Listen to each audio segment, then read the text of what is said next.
નમસ્કાર, જય જોહર, જય આદિવાસી।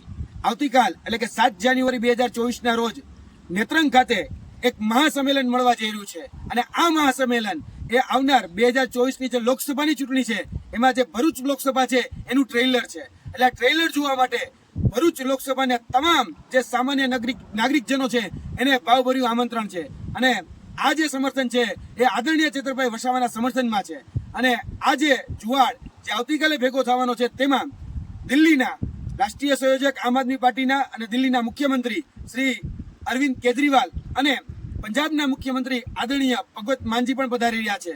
તો ભરૂચ સામાન્ય લોક જનતાને પણ નમ્ર વિનંતી કે હું આવી ગયો છું, આપ પણ પાવો અને આ જે લડાઈ છે એને આપણે મજબૂતાઈથી બુલંદાઈથી લડીએ, કેમ કે આદરણીય ચેતરભાઈ વસાવા એ સામાન્ય નાગરિકના હક, અધિકાર અને ન્યાય માટે એક લડતો તરવૈયો યુવાન છે। એના માટે તો આપણે બધાએ આવવું પડે। કહેવાય ને કે ભાઈ બાકર બચ્ચા લાખ અને લાખે બેચારા અને સિંહણ બચ્ચો એક અને એકે હજારા। આ સિંહણ બચ્ચો એક એટલે આદિવાસી શેર અને શેર એટલે ચેતરભાઈ વસાવા અને આ ચેતરભાઈ વસાવાના સમર્થનમાં આપણે બધાએ સાથે ભેગું થવાનું છે અને આ જે જનસેલાબ છે એ ભરૂચ લોકસભાના પાયા હલાવી નાખવાનો છે। એટલે આવતીકાલે જે જવા જઈ રહ્યું છે એ ટ્રેલર છે, પિક્ચર તો બાકી है मेरे दोस्त। जय हिंद, जय भारत।